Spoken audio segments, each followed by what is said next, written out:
안녕하세요. 저는 30대 여자입니다. 사실 제 입으로 말하기는 뭐하지만 제 인생은 누구 앞에서 내세울 만한 게 아무것도 없어요. 저는 태어난 지 얼마 되지 않아 부모에게 버려져 보육원에서 자랐습니다. 아무 이유도 모른 채 나를 가장 사랑해줘야 하는 사람한테 버려진 거죠. 더군다나 이 험난한 세상에서 부모 없이 살게 된 것도 억울해 죽겠는데 하늘도 무심하시지 그 어린애한테 병까지 주신 거 있죠. 저는 초등학교 때 아주 큰 심장 수술까지 받았어요. 그것마저 후원해 주시는 분이 없었다면 수술도 못해서 어느 날 갑자기 죽어버렸을지도 몰라요. 사실 제가 보육원에 버려진 지 얼마 되지 않았을 때 저는 바로 입양이 됐었대요. 아무래도 태어난 지 얼마 되지 않아 버려져 나이가 어렸으니까요. 그런데 문제는 곧바로 파양됐답니다. 제가 입양되고 얼마 뒤 밤새 안 자고 울고불고 해서 입양한 부모가 새벽에 깼는데 제가 금방이라도 숨이 넘어갈 것처럼 숨소리가 벅차고 이상했대요. 그래서 입양한 부모가 놀라서 저를 병원에 데리고 가서 이것저것 다 검사를 했는데 저에게 문제가 있었던 거죠. 알고 보니 제가 심장기형으로 타고났다네요. 그 일로 저는 바로 파양되고 보육원으로 돌아왔어요. 보육원에서는 저를 입양해 갔던 부모에게 수술하면 괜찮을 거라고 설득했지만 소용없었대요. 입양하기 전부터 이미 문제가 있던 애를 데려다 키울 수는 없다고요. 두 분 마음은 너무 이해하지만 아시다시피 이미 선천적인 질병이 있는 아이를 누가 다시 입양하겠어요. 거기다가 당장 수술도 받아야 한다는데 보육원에서는 지금 당장 수술시켜줄 수가 없어요. 원장님께서 제 파양을 어떻게든 막으려고 했던 이유가 바로 수술 때문이었습니다. 병원에서 수술은 빠를수록 좋다고 했는데요. 지금 당장 그 큰 수술을 할 돈은 보육원에 없었으니까요. 어머, 원장님 웃기시네요. 이 얘기가 입양 못 되는 게 우리 잘못이에요? 우리도 이 상황 황당해 죽겠는데. 혹시 보육원에서도 저의 심장 기형인 거 알고도 우리 집에 보는 거 아니에요? 이거 오히려 우리가 보상받아야 하는 거 아니냐고요. 원장님이 수술 이야기까지 꺼내자 파양한 부모들은 원장님이 알고도 저를 입양 보낸 거 아니냐고 고소하겠다고까지 했습니다. 저희가 알았으면 입양 전에 당연히 말씀드렸죠. 저희는 누구보다 아이가 행복해지길 바라는 사람들인데 그런 거짓말을 왜 하겠어요. 아무튼 우리는 이 일에 전혀 책임 없으니까 당장 파양 신청해 주세요. 애가 잠을 안 자서 우리는 하루도 같이 못 있겠다니까요. 이미 아이에게서 마음이 떠난 부모에게 아이를 보내봐야 소용이 없으니 원장님은 포기하시고 저를 파양시켰어요. 그리고는 다시 저를 받아줄 가정을 찾아 여기저기 알아보셨어요. 하지만 이미 태어날 때부터 아픈 아이를 누가 입양하겠어요. 건강하고 멀쩡한 아이들도 보육원에는 많은걸요. 이러고 있다가는 제가 수술도 못 받고 평생 심장기형을 안고 언제 죽을지도 모르니 보육원 원장님은 제 수술이라도 해줄 수 있는 기관을 찾아다니셨습니다. 하지만 제가 학교에 들어갈 때까지도 제 후원자를 찾지 못해 저는 수술도 못 받고 몇 년 동안 약만 먹으며 버티고 있었습니다. 저는 선천적으로 타고난 심장기형으로 다른 아이들처럼 격한 운동은 물론이고 달리기도 할 수가 없었어요. 조금만 뛰어도 금방 숨이 차서 견딜 수가 없을 정도로 힘들었거든요. 그러다가 초등학생이 돼서야 아주 우연한 기회로 제가 수술을 하게 됐어요. 그날이 저에게는 아주 뜻깊은 날이다 보니 저는 그날이 지금까지 아주 생생합니다. 그날은 아침부터 보육원이 분주했어요. 보육원에 중요한 손님이 오신다고 원장님부터 보육원 언니 동생들까지 모두 다 나와서 청소를 했거든요. 저도 친구들을 돕고 싶었지만 원장님께서 무리하면 안 된다고 하셔서 뒷마당에 나가 혼자 바닥에 그림을 그리고 있었어요. 그런데 그때 어디선가 우는 소리가 들렸어요. 저는 보육원 뒷마당을 벗어나 주변을 둘러보았어요.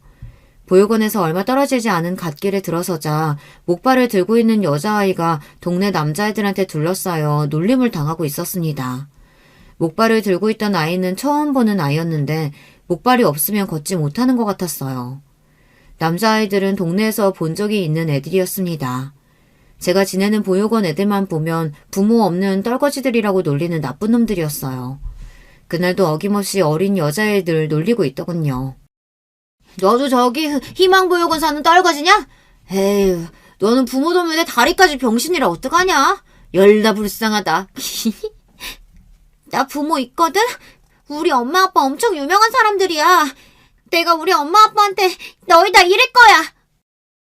그래도 다행이었던 건 여자아이가 꽤 당돌했다는 겁니다.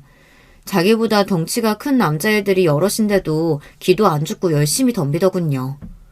헐, 조그만 게 뻥치는 것 좀 봐. 너 안 되겠다. 무서운 맛 좀 보여줘야겠어. 그때였어요. 나쁜 놈들이 어린 여자애가 들고 있던 목발을 다 뺏어서 결국은 애를 넘어뜨리고 목발을 옆에 또랑에 던져버렸어요. 바닥에 넘어진 애를 보며 놈들이 킥킥거리고 웃더군요. 저는 어떻게 해야 하나 잠시 망설였습니다. 제가 괜히 끼어들었다가 저놈들이 더 신나서 저에게까지 해코지를 할 것 같아서요. 그 순간 믿기지 않는 일이 벌어졌습니다. 제가 잠시 망설이던 사이 바닥에 넘어진 여자애가 또랑까지 기어서 걸어가는 거예요. 그 모습을 보고 나쁜 놈들은 더 웃었습니다. 저 꼴 좀 봐. 비 오는 날 바닥 기어다니는 지렁이 같아. 그 모습을 보는데 저도 더는 망설일 수가 없었습니다.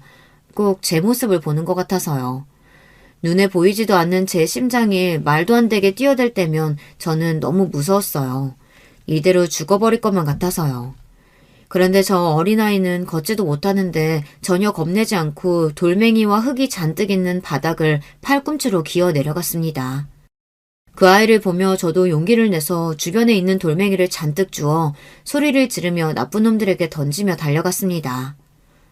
에이씨, 뭐야! 저 미친년이 감히 어디다 돌멩이를 던져! 우리 다 죽일 생각이냐?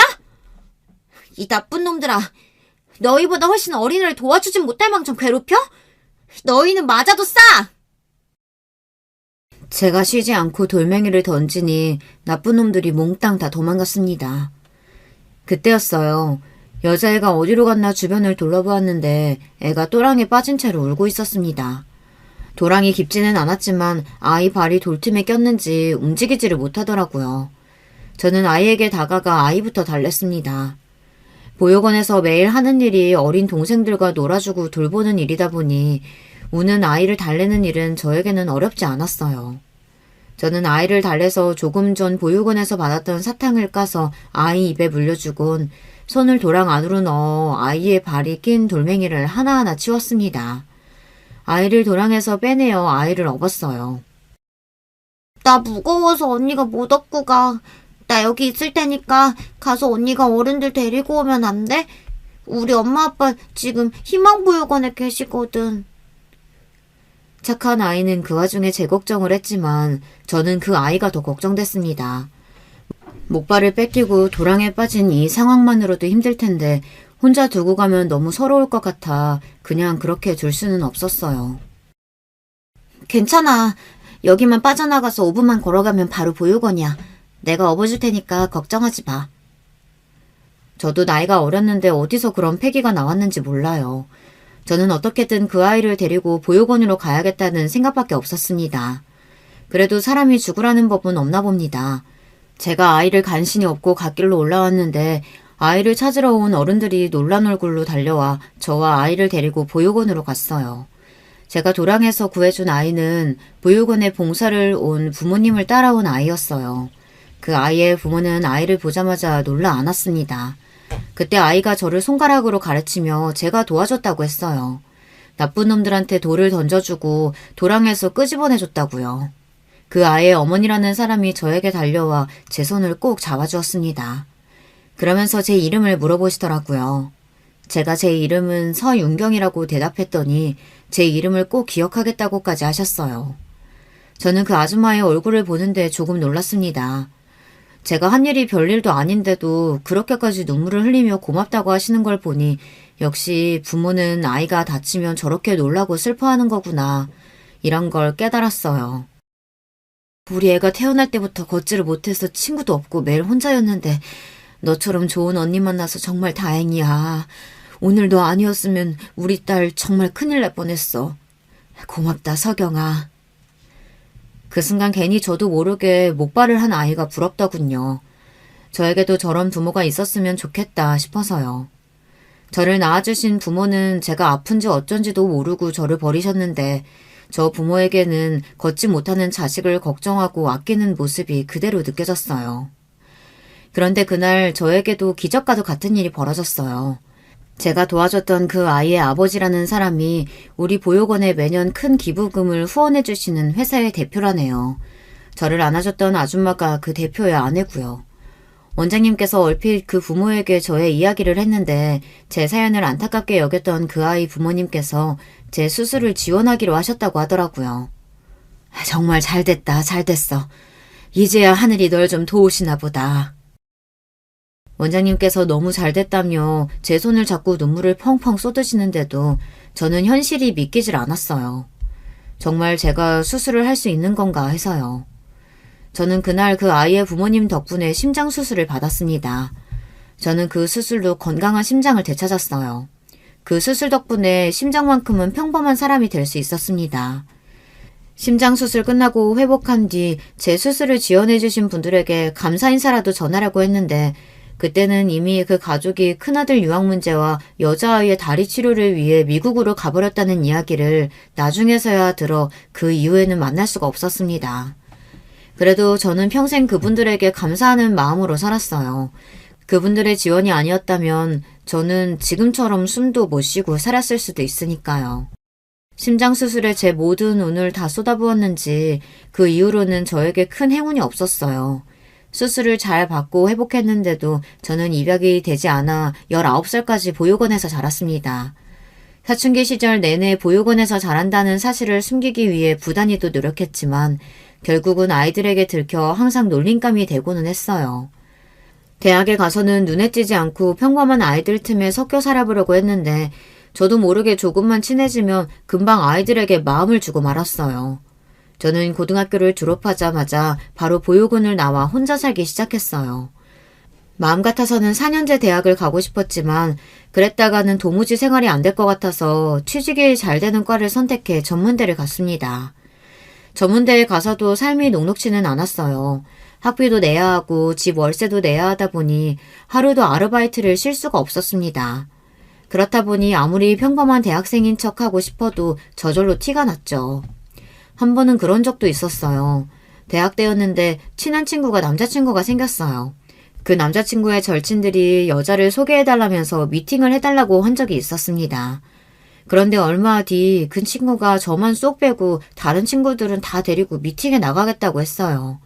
그 친구는 제 아르바이트 시간을 맞출 수가 없어서 어쩔 수 없었다고 했습니다. 저는 그 말을 철석같이 믿었어요. 그 정도로 친한 친구였으니까요. 그런데 얼마 뒤 우연히 제가 없는 자리에서 친구들끼리 하는 이야기를 들었는데 그 친구가 생각지도 못한 말을 하더라고요. 나도 웬만하면 석영이도 데려가고 싶었지. 근데 남친이 보육원에서 자란 애를 자기 친구들한테 소개하기 좀 그렇다는 거야. 그런 소리를 석영이한테 할 수도 없고. 그래서 나도 어쩔 수 없이 아르바이트 핑계 댄 거라니까. 너희들도 석영이 앞에서 꼭 비밀로 해. 알았지? 저는 친구가 한 말이 내내 마음에 걸려서 그날 수업에 들어가지도 못했어요. 친구들 앞에서 저는 전혀 모르는 척 미팅 잘 다녀오라고 해야 하고 그 친구들도 제 앞에서 애써 거짓말을 해야 하는 상황이 너무 싫었거든요. 그날처럼 제가 초라하게 느껴졌던 날이 없었습니다. 그 전까지는 제가 고아이고 보육원에서 자랐어도 누구보다 밝고 긍정적으로 살았다고 자부할 수 있었는데 그날 이후부터는 많이 달라졌어요. 저를 아끼고 좋아하는 사람들은 저를 이해하고 좋아할지 모르겠지만 그렇지 않은 사람들은 저를 볼 때 고아라는 편견으로 가득한 눈으로 보고 있을지도 모르니까요. 그러다 보니 누군가 좋아지거나 관심이 생겨도 제가 먼저 다가가서 말을 걸거나 친해지려고 노력도 하질 않았어요. 결국엔 제가 상처를 받을 것 같아서요. 20대 때는 몰랐는데 30이 넘어가자 주변의 친구들이나 직장 동료들이 하나둘 시집을 가기 시작하더라고요. 결혼을 안 한 친구들이나 동료들도 부모님께서 슬슬 결혼하라고 잔소리를 한다고 하시더라고요. 그러면서 친구들은 만나기만 하면 저에게도 결혼 생각이 없냐고들 물었어요. 넌 우리보다 직장 생활도 빨리 시작해서 돈도 많이 모았을 텐데 혼자도 오래 살아서 외로울 텐데 결혼하고 싶지 않아? 나야 항상 혼자였는데 이제 와서 외롭기는 뭐. 그리고 어떤 남자가 나랑 결혼 같은 걸 하고 싶겠어. 저는 입에 붙은 말이 누가 나랑 결혼하겠어 라는 말이었습니다. 물론 친구들은 왜 그런 말을 하느냐고 제 편을 들었지만 저는 진작 체념하고 있었기 때문에 제 인생에 결혼은 쉽지 않을 거라는 걸 알고 있었습니다. 사람들이 다들 겉으로는 고아가 어떻냐, 그게 네 잘못이냐 쉽게들 말하지만 현실적으로는 주변 지인들만 해도 처음엔 제가 고아라는 사실을 모르다가 나중에 제가 고아라 보육원에서 자랐다고 하면 80% 정도는 다들 당황해서 말을 못해요. 나머지 20%는 그럴 줄 알았어 라는 반응이고요. 아무래도 몇 년씩 알고 지내는 사이다 보니 제가 평소에 부모님 이야기를 전혀 하지도 않고 일찍부터 혼자 살았으니 예상하는 지인들이 있더라고요. 에이, 네가 어떻다고 그런 소리래. 부모님 안 계신 거야 네 잘못도 아닌데 그걸 가지고 뭐라고 하는 집안 남자하고는 애초에 시작을 안 하는 게 맞지. 다들 제 생각을 해서 현실은 그렇지 않다고 저에게도 좋은 사람이 찾아올 거라고 하지만 제가 직접 겪은 바에 의하면 그렇지 않습니다. 다들 그냥 겉으로는 듣기 좋은 소리만 하는 거예요. 왜 이렇게 비관적이냐고요? 여러분도 저처럼 살아봤다면 제가 왜 이러는지 아실 거예요. 동화 속에 보면 부모 없는 애들이 참 많이 나오잖아요. 어릴 때는 그게 좋았어요. 나만 부모가 없는 게 아닌 것 같기도 하고 저도 주인공이 될 수 있는 것 같아서요. 그런데 점점 클수록 그게 아니라는 걸 알게 됐습니다. 부모 없는 아이들은 언제나 보호받지 못하다 보니 항상 고난과 시련이 알아서 따라다녀요. 그런 고난을 스스로 극복하고 사는 모습을 보는 걸 사람들이 좋아하는 거죠. 막상 당사자들은 죽을 맛인데 말이죠. 제가 그랬습니다. 언제나 고난과 시련이 따르지만 스스로 해결하고 극복해야만 했어요. 그렇지 않으면 딱히 방법이 없으니까요. 저는 졸업과 동시에 취직해서 쉬지 않고 열심히 일했습니다. 저는 어릴 때부터 동물을 좋아했어요. 특히나 강아지를요. 보육원에 있을 때 강아지를 키우고 싶었는데 보육원에서는 이미 버려진 애들을 키우는 것만으로도 여력이 없으니 강아지 같은 건 꿈도 꿀 수가 없었어요. 동네에서 놀다가 주인 없는 강아지들을 데려와 밥이라도 한번 주면 보육원 원장님에게 혼이 났습니다. 보육원을 나와서는 저 혼자서도 먹고 살 형편이 안 되니 당연히 키울 수가 없었고요. 그래서 반려동물 관련 전문대를 나와서 동물보건사 자격증을 땄어요. 그 자격증만 있으면 바로 동물병원 간호사로 취직이 된다고 해서요. 저는 동물병원 여럿을 옮겨다니며 일했습니다. 그러던 중 여러 병원에서 부당한 일을 당하기도 했어요. 동물병원 옆에 펫숍을 같이 운영하는 병원에서 근무한 적이 있습니다. 동물병원 원장님 아내가 바로 병원 옆에서 펫샵을 운영하고 있었어요. 더군다나 그 원장 아내는 병원 근처에서 강아지 카페도 운영하고 있었어요. 처음엔 규모가 큰 병원인 것 같아 월급 밀릴 일은 없겠구나 싶어 좋아서 들어갔습니다. 사실 그 전 병원에서는 원장이 이상한 사람이라 월급을 밀린 적도 있었거든요. 자꾸 하루 일틀씩 월급을 밀리더니 한 번은 일주일이 지나도 말이 없길래 왜 월급을 안 주시냐고 따진 적이 있었어요. 그랬더니 대뜸 그 원장이 재수없는 소리를 하더라고요. 집도 없고 부모도 없는 게 불쌍해서 데리고 있어줬더니만 고마운 줄을 모르네. 너처럼 듣보잡대학 나온 무식한 년들 누가 써준다고 그래. 써줄 때 입 닥치고 있어. 그거 월급 금방 줄 테니까. 고아로 살면서 별의 별소리를 다 듣고 별의별 취급을 받으면서 살았지만 이런 경우는 또 처음이었어요. 돈을 안 준 건 본인이면서 부끄러운 줄도 모르고 오히려 저에게 큰 소리를 치더라고요. 월급을 밀렸으면 먼저 미안하다고 사과부터 해야 되는 거 아니에요? 홀랑 저 같은 애 월급도 못 줘서 빌빌거리는 주제에 누구한테 욕을 해요? 내가 지금 당장 당신 노동청에 신고할 테니까 그런 줄 알아요. 왜 항상 저에게만 이런 일이 생기는 줄은 모르겠지만 저는 노동청에 신고하고 반년이 지나서야 월급을 받을 수 있었습니다. 그 이후부터는 무조건 월급이 밀리는 병원에서는 한 달도 더 있지를 않았어요. 저처럼 혼자 사는 애는 한 달이라도 월급이 밀리면 생활비에 구멍이 크게 나니까요. 그래서 큰 병원만 골라 면접을 보고 들어갔습니다. 그런데 그 병원은 월급은 밀린 적이 없지만 병원 자체가 이상한 병원이었어요. 제가 의사는 아니지만 동물병원에 오래 있어봐서 많은 걸 알아요. 그런데 원장이 좀 과잉 진료를 하는 것 같더라고요. 거기다가 병원에다가 꼭 반려견을 버리는 사람들이 있어요. 대부분 강아지가 아프니까 입원시켜놨다가 병원비가 없어서 데리러 오지를 않는 거죠. 그런 강아지들은 데리고 있다가 주인과 연락이 안 되면 지자체의 유기견 보호센터에 대부분 연락해서 데려가게 해요. 그것도 거의 제 업무였죠. 그런데 이 병원은 원장이 그 업무를 했어요. 본인이 알아서 하겠다고 하고 다음날 출근하면 그 강아지가 항상 없더라고요. 저는 당연히 원장이 어련히 알아서 하겠거니 했는데 몇 달 근무해보니 그게 아닌 것 같더라고요.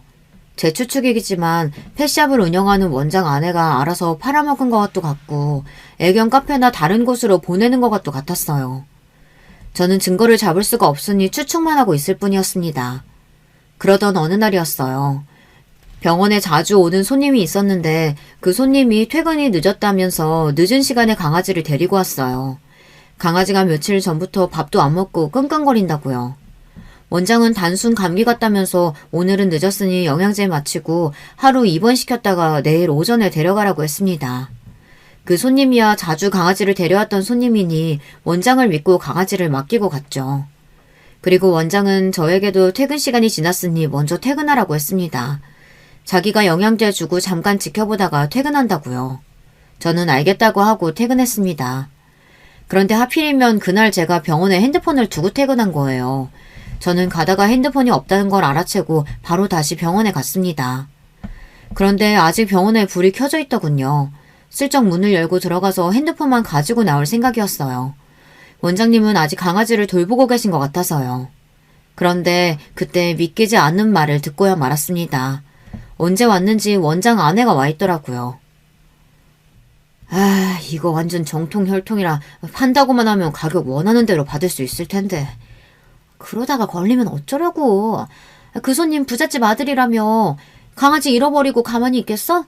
소송이라도 당하면 어떡해. 그러니까 확실히 해야지. CCTV 딱 보이는 데서 애 도망치게 하고 바로 근처에서 잡아야지. 저는 순간 너무 놀라서 하마터면 헉소리를 낼 뻔했습니다. 원장이랑 원장 아내가 항상 뭔가 의심스럽고 꺼림칙하긴 했더니만 이런 짓을 하고 있었어요. 지금까지 병원에 유기된 강아지들을 몰래 팔아버린 것도 모자라서 손님 강아지를 빼돌려서 팔아먹기라도 하려고 했나 봐요. 저는 아무래도 안 되겠다 싶어 바로 진료 차트를 찾아 강아지에게 전화했습니다. 원장이 강아지를 몰래 빼돌리려고 하는 것 같으니 지금 당장 병원으로 와달라고 했습니다. 저는 병원 앞에 숨어서 원장과 원장 아내가 하는 짓을 감시하고 있었어요. 그런데 그때 병원 건너편에 수상한 검은색 봉고차가 한 대 도착했어요. 그러더니 차 안에서 마스크를 한 웬 남자들이 장갑을 끼고 서 있었어요. 아무래도 강아지가 병원에서 나오면 잡으려는 것 같았죠. 저는 곧바로 핸드폰을 꺼내 그 모습을 사진으로 찍었어요. 그때였어요. 원장이 정말로 강아지 케이지를 열더니 병원 문을 활짝 열었습니다. 강아지에게 알아서 밖으로 나가라는 듯이요. 강아지가 케이지를 걸어 나오려던 그 순간 제 전화를 받은 강아지 주인이 나타나 병원 안으로 황급히 들어가 강아지를 안았습니다. 그리고는 원장에게 소리를 질렀어요. 간호사에게 다 들었다. 지금 뭐 하는 거냐고 말이죠.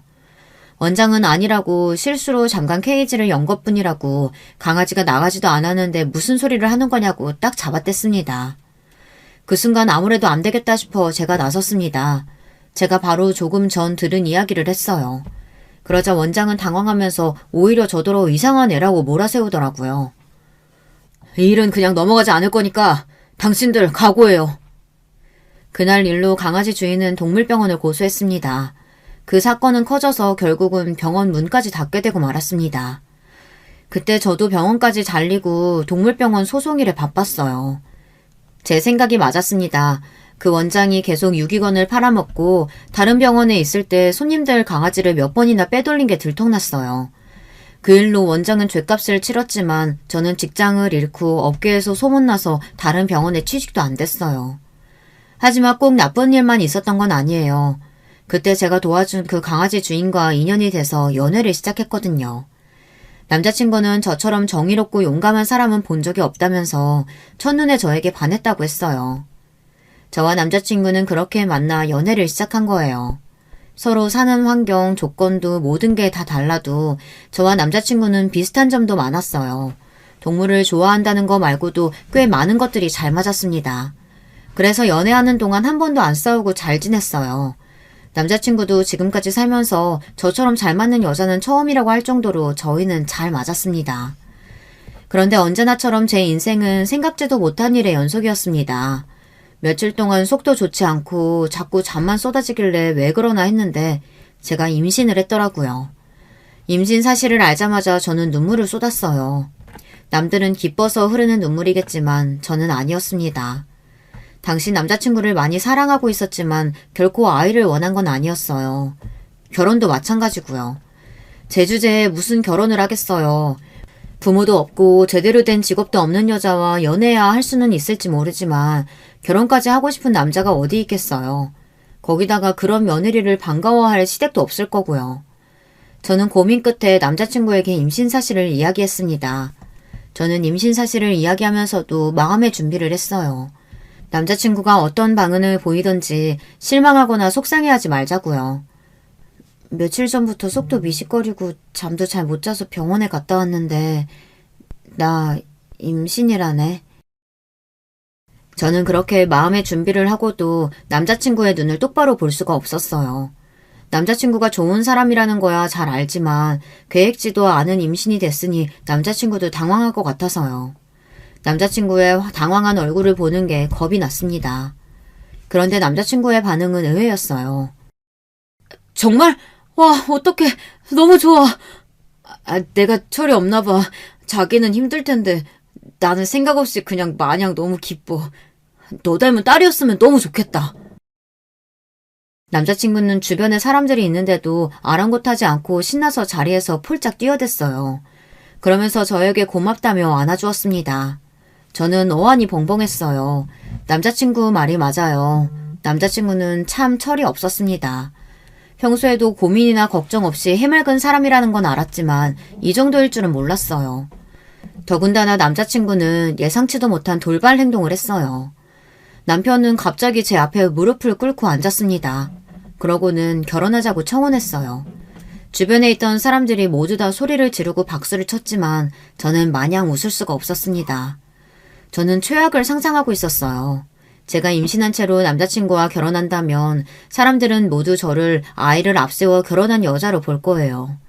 최근에 남자친구가 아버지 회사에서 경영 수업을 받고 있다는 소리를 들은 적이 있습니다. 남자친구는 아무리 생각해도 저랑 결혼까지 할 수 있는 남자가 아니었어요. 어쩌다가 제가 이런 남자를 만나 연애를 하긴 했지만 결혼은 당연히 말도 안 되는 소리라는 걸 저는 알고 있었어요. 저는 커피숍 안에서 무릎을 꿇은 남자친구를 그대로 두고 가게 밖으로 뛰쳐나갔습니다. 남자친구는 놀라서 저를 따라 나왔어요. 그러면서 본인과 결혼하기 싫은 거냐고 하더라고요. 저는 아무런 대답도 할 수가 없었습니다. 금방이라도 눈물이 왈칵 쏟아질 것 같아서요. 저는 남자친구의 부모님께서 저를 허락하실 리 없다고 말했습니다. 그러자 남자친구는 그런 저를 이해하지 못하고 언성을 높였어요. 우리 부모님 아직 만나보지도 않았으면서 왜 그런 소리를 해. 자기가 뭐가 어떻다고 우리 부모님이 자길 반대해. 당연히 반대하시지. 부모도 없지 직업도 없지. 별 볼 일이라고는 없는 애가 임신까지 했다고 하면 나라도 안 좋아할 거야. 그날 저는 남자친구와 처음으로 다퉜습니다. 남자친구는 저에게 아이가 생긴 게 기쁘지 않냐고 물었습니다. 하지만 저는 대답할 수 없었어요. 기쁘지 않았으니까요. 저 같은 애가 무슨 수로 결혼해서 아이를 낳고 살 수 있을지 도저히 그림이 그려지질 않았습니다. 제 모습에 남자친구는 처음으로 정색하면서 저에게 실망했다고 했어요.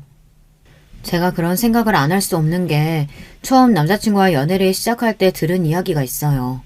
저와 남자친구가 연애를 시작한 지 얼마 되지 않았을 때 남자친구가 친구들에게 저를 소개하고 싶다고 모임에 데려간 적이 있습니다. 저는 단순히 남자친구의 친구들을 만나는 자리겠거니 생각하고 단순하게 생각했어요. 그런데 이건 뭐 드라마 속에서나 보던 파티더군요. 알고 보니 남자친구는 저와 사정이 달라도 많이 달랐어요. 남자친구네 집안이 정확히 뭘 하는 집안인지는 모르겠지만 언뜻 보기에도 잘 사는 집안이라는 건 알겠더라고요. 남자친구는 강남 토박이에다가 미국 유학을 4년이나 갔다 왔어요. 더군다나 남자친구는 아버지가 운영하는 회사에서 근무한다고 했습니다. 물론 그때까지만 해도 작은 회사 정도라고 생각했는데 그날 친구들을 만나고 나니 제가 잘못 알아도 한참 잘못 알았다는 걸 알게 되었죠. 모임 자리에 온 친구들은 모두 남자친구가 어릴 때부터 함께 어울려 다녔던 친구들이에요. 남자친구가 잠깐 자리를 비운 사이 친구들이 저에게 다가와 인사를 하는데 다들 대단한 사람들이더군요. 저는 놀라서 명함도 못 내밀겠더라고요. 다들 내노라 하는 집안의 자식들인데다가 하는 일들도 다들 전문지가 아니면 사업을 하고 있었어요. 거기다가 학벌까지 다들 좋았습니다. 서울의 명문대도 아니고 외국에서 대학을 나온 사람들도 많더라고요. 저는 놀라서 입을 벌리고 있었는데 그 순간 모든 관심이 저에게 쏠렸습니다. 다들 저에 대해 궁금해했어요. 학벌은 어떤지, 직업은 어떤 건지 대놓고 물어봤죠. 저는 거짓말을 할 수는 없으니 있는 그대로 말했어요. 그런데 그 순간 민망할 정도로 정적이 흐르더군요. 마치 제가 무슨 말을 잘못하기라도 한 것처럼요. 우리 종호가 여자 보는 눈이 많이 달라졌네. 곧 아버지 사업도 물려받는다더니 이러다가 안 물려주신다고 할 수도 있겠는데? 남자친구의 친구들은 제 앞에서 대놓고 저를 조롱했습니다. 순간 저는 얼굴이 터질 듯 빨개졌어요. 남자친구네 아버지께서 하는 사업이 어느 정도인지 몰라도 친구들끼리 하는 말을 들으니 대단한 회사인가 보더라고요. 아이, 너는 여자친구분 놀라시게 무슨 그런 말을 하고 그래. 원래 재벌가 왕자님한텐 이런 러브스토리 정도는 있어줘야지. 안 그러냐? 친구들끼리 낄낄거리며 웃는데 저는 혼란스럽기만 했습니다. 그때 남자친구가 나타나지 않았으면 저는 그 자리에서 꿀먹은 벙어리 마냥 바보처럼 서 있었을 거예요. 남자친구는 아직도 그날 일을 몰라요. 제가 남자친구한테 말하지 않았거든요. 제가 뭐라고 저 때문에 친구들과의 사이를 망치게 하고 싶진 않았어요. 그날 이후 저는 남자친구와 헤어져야 하나 생각하기도 했습니다. 사실 그때야 만난 지 얼마 되지 않았을 때다 보니 둘 다 눈에 콩깍지가 생겨서 모르는 거지 현실적으로 미래를 꿈꿀 수 없다는 것 정도는 이미 알고 있었거든요.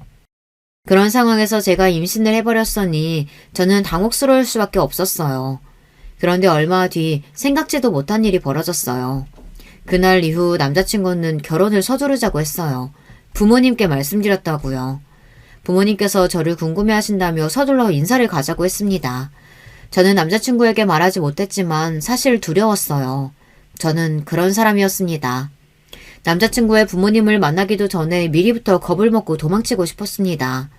거기다가 남자친구네 집은 제가 생각한 것보다 훨씬 더 부자였습니다. 드라마 속에나 나오는 재벌집 같았어요.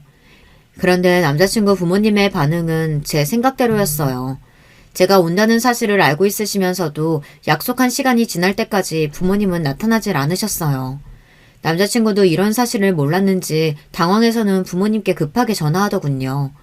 그리고는 부모님께 언성을 높이는 것 같았어요. 약속한 시간이 지났는데 왜 안 오시냐고요. 남자친구가 전화하고 나서도 1시간이 지나고 나서야 남자친구 부모님이 집에 돌아오셨습니다. 저는 잔뜩 긴장한 얼굴로 자리에서 벌떡 일어나 꾸벅 인사를 했습니다. 저는 너무 긴장해서 남자친구 부모님의 얼굴을 똑바로 바라보지도 못했어요. 안 그래도 바쁜데 무슨 대단한 사람이라도 온다고 빨리 오라고 호들갑이야. 딱 봐도 별 볼 일 없는 게 남자 하나 제대로 물어서 인생 역전하고 싶어 하는 건데. 바쁘니까 쓸데없는 소리 하지 말고 간단하게 하자. 저기 전현이 임신했다고? 엄마, 내 여자친구한테 전원이 뭐야? 너는 얌전히 있다가 아버지가 정해주는 여자랑 결혼해서 살라니까. 네 동생 그 꼴 당하는 걸 보고도 똑같은 짓을 또 하고 있니? 엄마, 내 여자친구는 달라. 내가 정말 좋아하는 여자라니까? 제발 나 한 번만 믿어주세요. 저를 보자마자 위아래로 훑어보는 시어머니의 눈빛이 너무 날카로워 금방이라도 저를 뚫어버릴 것 같았습니다. 거기다가 목소리는 얼마나 매서운지 저는 무서워서 고개도 제대로 들 수 없었어요. 그런 모습에 남자친구는 애써 제 편을 들었지만 하나도 귀에 들어오지 않았습니다. 오로지 저를 노려보는 시어머니의 눈빛만이 눈을 질끈 감아도 보였어요. 그때였습니다. 시어머니는 손가락 하나를 까딱 하시더니 뒤에 있던 비서를 부르셨어요. 그러더니 하시는 말씀이 충격적이었습니다. 믿기는 개뿔. 난 개뿔도 없는 것들 절대 안 믿어. 저 순진한 얼굴 하고 와서 뒤로는 무슨 짓거리를 하는지 알게 뭐야. 차라리 집안 좋고 싸가지 없는 게 100번 낫지. 김비서, 전현 신상 받아가서 전현에 대해서 싹 다 알아봐. 병원 의료기록까지 싹 다. 지금 당장. 시어머니는 저를 절대 믿을 수 없다며 저의 신상을 가지고 가서 싹 다 조사하라고 했습니다. 심지어 병원 기록까지 다 알아오라고 했어요. 남자친구는 아버지에게까지 전화해서 어머니를 말려달라고 했지만 소용없었어요. 아버지도 어머니가 하시는 일을 말릴 생각이 없다고 하셨습니다. 남자친구는 저에게 연신 이런 일을 당하게 해서 미안하다고 사과했어요. 저는 그때부터 아무 말도 할 수가 없었습니다. 어차피 남자친구의 부모님은 저와 남자친구를 결혼시킬 생각이 없으시니 무슨 수를 써서든 저와 남자친구를 찢어놓으실 것 같았어요. 차라리 잘 됐는지도 모르겠다는 생각까지 들었습니다. 이렇게 된 이상 저도 남자친구를 포기하고 헤어지기 더 쉬울지도 모르겠다 싶어서요. 저는 눈을 질끈 감고서 여기서 어떤 일을 당하든 상처받지 말고 아이만은 지켜내 혼자라도 키우자 마음먹었습니다. 남자친구와는 애초에 서로 맞지 않는 조건이라는 걸 알고 있었으니까요. 그런데 잠시 후 믿기지 않는 일이 벌어졌습니다. 시어머니의 비서라는 남자가 저에 대해 조사를 다 마쳤는지 웬 서류 봉투를 시어머니에게 건넸어요. 그 서류 봉투를 보는데 저도 모르게 큰 죄라도 지은 사람처럼 침이 꼴딱 넘어갔습니다. 아이씨구, 사온대? 이거 뭐 전문대 그런 거니? 난 태어나서 처음 들어보는데. 이것도 대학이라고. 도대체 어디 붙어있는 대학이야? 보육원? 너 심지어 보육원 출신이야? 잠깐. 너 이름이 윤석영? 30분 만에 저에 대한 조사를 끝낸 어머니는 하나하나 읽으며 무시하시더니만 갑자기 제 이름을 보고 소리를 지르셨어요. 시어머니는 봉투에 적힌 내용을 보시더니 순간 눈이 휘둥그레졌습니다. 마치 못 볼 걸 보기라도 한 사람처럼요. 그 모습을 보는데 저까지 긴장해서 손에 땀이 찼습니다. 도대체 뭐라고 적혀있길래 저러시나 싶어서요. 엄마, 사람 앞에다 두고 지금 뭐 하는 거야? 도대체 뭘 보고 그래? 남자친구와 어머니 손에 들린 서류 봉투를 뺏으려고 하자 어머니께서는 놀라 봉투를 꽉 쥐었습니다. 그러더니 조금 전과는 확연히 달라진 얼굴로 저를 바라보셨어요. 네 이름이 윤석영 맞아? 정말 희망보육원 윤석영 맞냐고? 어머니의 눈동자가 얼마나 세차게 흔들리는지 순간 저도 말문이 턱하고 막히고 말았습니다. 어머니의 목소리가 얼마나 큰지 주변에 있던 사람들은 물론이고 방에 있던 남자친구의 동생까지 무슨 일이냐고 놀라서 거실로 나왔습니다. 그 순간 저도 놀라고 말았어요. 방에서 나온 남자친구의 동생이 어딘가 낯이 익었거든요. 엄마, 무슨 소리야? 희망보육은 윤석영이라니? 설마 나 어릴 때 구해줬던 그 언니 말하는 거야? 너는...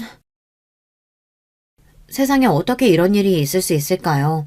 세상이 아무리 좁다고 해도 저에게 이런 일이 일어날 줄은 꿈에도 몰랐습니다. 남편의 어머니와 여동생은 제가 아는 사람들이었어요. 바로 제가 어릴 때 보육원에 있을 때 저의 심장 수술을 시켜줬던 그 가족이었어요. 남자친구의 여동생이 바로 그 어린 날 나쁜 놈들에게 목발을 빼앗겨 바닥에 넘어졌던 바로 그 친구였습니다. 저는 놀라서 눈을 비볐어요. 남자친구의 어머님도 놀라셨는지 서류를 한 번 더 확인하셨어요. 제가 심장 수술을 받았던 기록까지 확인한 어머님은 놀라서 저에게 달려왔습니다. 그러더니 눈물을 펑펑 쏟으시며 저를 안아주셨어요. 그래, 그때 그 석영이, 어머, 내가 어떻게 너를 못 알아볼 수가 있지? 이게 다 무슨 말이야? 옛날에 너 구해줬던 초등학생이 석영이란 말이야? 그렇다니까. 이 언니 아니었으면 나 그날 도랑에 빠진 채 몇 시간을 혼자 있었을지도 몰라. 남자친구도 그날 일을 이야기로만 들었지 그 이후 바로 미국으로 가버렸으니 그 이야기 속 여자아이가 저일 거라고는 생각도 못했어요. 그럴만하죠. 저도 그때 일을 잊고 산 지 오래됐으니까요. 미안하다 석영아. 내가 너를 미워해서 이렇게 모질게 군 게 아니야.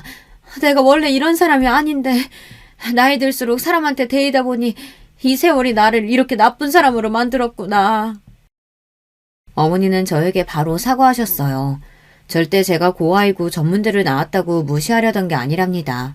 단지 저의 조건만 보고 제가 당신의 아들을 이용하려고 한다고 생각하셨대요. 예비 시어머니께서 저에게 그렇게 모질게 구신 이유가 있더군요. 바로 얼마 전에 시댁에 믿을 수 없는 일이 있었대요. 남자친구에게 여동생이 하나 있어요.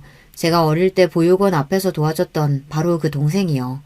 그 동생이 다리 치료를 받기 위해 미국에 다녀온 뒤 완전히 걸을 수 있는 건 아니지만 그래도 전보단 근육이 더 좋아져서 손을 자유롭게 사용하고 집에서는 보조기구를 이용해 생활할 수 있을 정도로 좋아졌더라고요.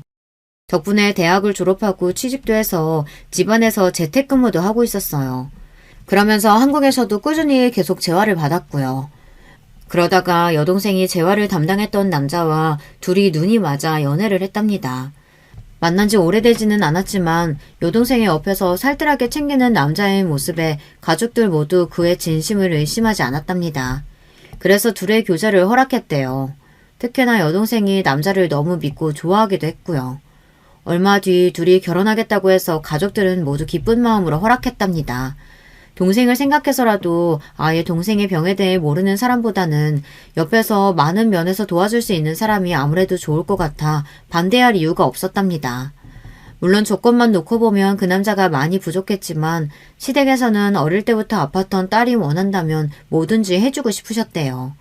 그래서 결혼 이야기가 나오자마자 바로 결혼 준비를 시작했답니다. 모든 결혼 준비는 시댁에서 도맡아 했대요. 집이고 결혼 준비고 모든 비용은 전부 다요. 남자가 착한 심성 말고는 가진 게 없어도 너무 없는 사람이라서 그럴 수밖에 없었답니다. 물론 남자는 자신의 부족한 부분을 미안해했지만 시댁이야 돈밖에 가진 게 없는 사람이니 별로 신경 쓰지 않았대요. 둘이 행복하게만 살면 된다고요. 그러던 중 미루고 미루다 결혼식을 3주밖에 남기지 않고 상견례를 했답니다. 남자 부모님이 시골에서 농사를 지으시는데 농사일이 바빠서 서울에 올라올 수 없다고 해서요.